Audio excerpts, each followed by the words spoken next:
ஹரியானாவில் நடந்தது என்ன? பாஜக சௌதாலா கூட்டு நாடகமா?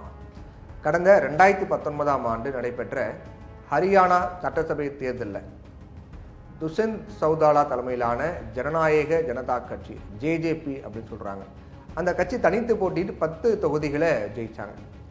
அங்கே ஆளும் பாஜக 40 தொகுதிகளிலையும் காங்கிரஸ் 31 தொகுதிகளையும் வென்றதால் யாருக்கும் பெரும்பான்மை கிடைக்கல.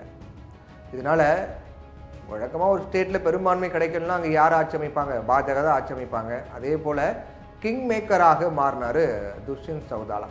யார் ஆட்சி அமைக்க போகிறார்கள் அப்படிங்கிற முடிவு பண்ணக்கூடிய இடத்துக்கு வந்தார் துஷ்யந்த் சௌதாலா. அவர் எந்த கட்சிக்கு ஆதரவு அளிக்கிறாரோ, யார் துஷ்யந்த் சௌதாலா எந்த கட்சிக்கு ஆதரவு அளிக்கிறாரோ அந்த கட்சிக்கு ஆட்சி பிடிக்கும் அப்படிங்கிற நிலை உருவாச்சு. இந்த நிலையில தான் பாஜகவுக்கு ஆதரவு அளித்தார் சௌதாலா. வழக்கம் போல துணை முதலமைச்சர் அப்படிங்கிற பதவியும் வழங்கப்பட்டது. இப்போது திடீர்னு அந்த கட்சி வாபஸ் பெற்றதை அடுத்து பாஜக முதலமைச்சர் மனோகர் லால் கட்டார் பதவி விலகினார். பாஜகவை சேர்ந்த நயன் சிங் சைனி புதிய முதலமைச்சராக பதவியேற்றார். சுயேட்சை ஆதரவு எம்எல்ஏக்களின் உதவியோடு அவர் ஆட்சி அமைத்திருக்கிறாரு. இதன் பின்னணியை இப்போ நம்ம பார்க்க போகிறோம். ஹரியானாவில் தவிர்க்க முடியாத அரசியல் தலைவராக துஷ்யந்த் சௌதாலா வளர்ந்து வரார். துஷ்யந்த் சௌதாலா ஹரியானாவின் பிரபலமான தலைவர் ஓம் பிரகாஷ் சௌதாலாவுடைய பேரன், முன்னாள் துணை பிரதமர் தேவிலாவினுடைய கொள்ளு பேரனமாக இருக்கார்.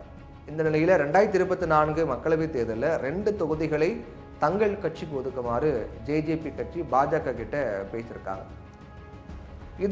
இவர் குறிப்பாக ஹிசார் மற்றும் பிவானி மகேந்திரகர் ஆகிய 2 தொகுதிகளையும் துஷ்யந்த் சௌதாலா கேட்டதாக தகவலாம் தெரிவிக்குது.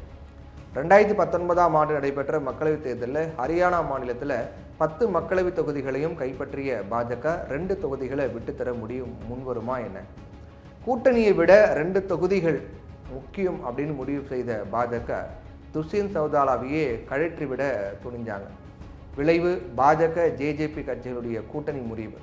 இது மட்டும் இல்லாமல் இன்னொரு விஷயமும் பாஜகவின் கண்களை உறுத்தி இருக்குது. அதுதான் துஷ்யந்த் சௌதாலாவுடைய வளர்ச்சி. பாஜகவுக்கு இணையான அதிகார மையமாக தன்னை அவர் காட்டிக்கொள்ள முயன்றதாக கட்சியினர் குற்றம் சாட்டுறாங்க.